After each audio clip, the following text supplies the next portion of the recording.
Abavumvu ndetse nabongerera agaciro ubuki baragaragaza ko bakibangamiwe n'imiti irwanya udukoko mu myaka kuko iyi miti ngo yica n'inzuki bigatuma ubuki bugabanuka kandi abanyarwanda bakeneye nibura toni 17,000 by'ubuki buri mwaka. Ni mu nkuru twateguriwe na Jean Paul Turatsinze. Ubuvumvu n'ubworozi bw'inzuki bugaragara hirya no hino mu Rwanda. Bamwe babikora mu buryo bwa gakondo, hakaba n'abateye intambwe babigira umwuga bakorora inzuki mu buryo bwa kijyambere.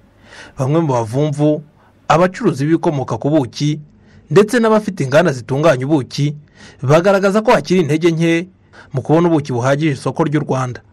Baratunga agatoki imiti iterwa mu bihingwa ngo yice ibyonnyi ariko ugasanga yica n'inzuki. Turifuza ko ku bufatanye na leta n'abandi bafatanyabikorwa habaho ahantu twavuga ko hakaba hakomye kugira ngo hakorerwe ubuvumvu nyine bw'umwuga, kubera ko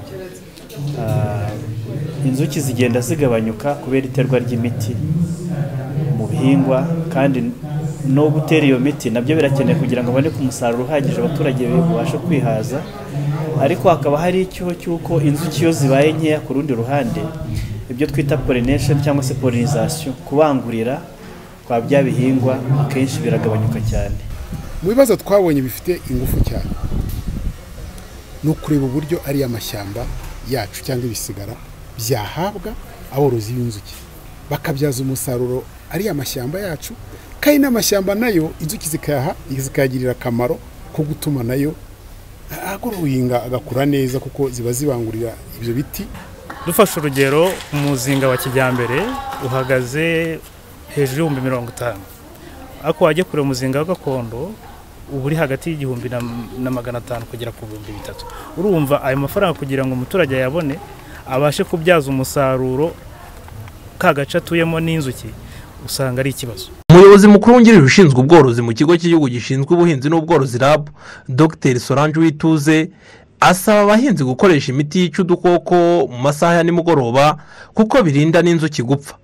Ku kibazo cy'umusaruro muke w'ubuki avuga ko leta yashyizemo imbaraga ku buryo abavumvu bakwiye gukorera hamwe bakorora kinyamwuga kandi bakamenya ko ubuvumvu bukwiye kubangikana n'ubuhinzi.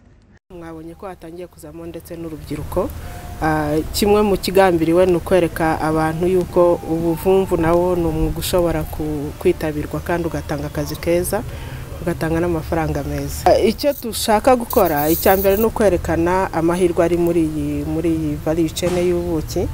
Harimo babivuze, harimo ari ukuzana ibikoresho, ari kwigisha abantu ko ubuvumvu bwa kinyamwuga bukora, yewe ari no guhingira inzuki ibyo zirya hafi aho ngaho, ndetse no kuzana imiti y'ibihingwa itangiza inzuki.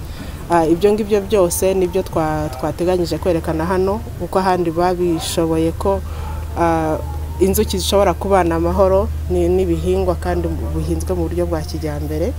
Abari muri uyu mwuga wo gutunganya ibikomoka ku buki bagaragaza ko hari n'ikibazo cy'abacuruza ubuki butujuje ubuziranenge, ngo uzasanga bashyizemo isukari, amazi n'ibindi bintu bavangavanga bagamije indonke. Ibi bemeza ko biterwa n'umusaruro muke w'ubuki. Ikindi bavuga ko kibagoye ni ukubona ibyangombwa by'ubuziranenge kuko ngo hakirimo amananiza. Kuva kuri uyu wa kabiri kugera ku wa gatanu ni icyumweru cyahariwe guteza imbere umwuga w'ubuvumvu, aha ni wiki mu rurimi rw'icyongereza. Mu Rwanda hari abavumvu 120,182, amakusanyirizo y'ubuki 50, inganda zibutunganya 20 n'izindi 10 ziri mu nzira yo gutangizwa. Ikigo RAB kigaragaza ko mu mwaka wa 2011 u Rwanda rwabonaga ubuki bungana na toni 3,423. Uyu musaruro warazamutse ugera kuri toni 5,800 muri 2020. Ni mu gihe abanyarwanda nibura bakeneye toni 17,000 by'ubuki.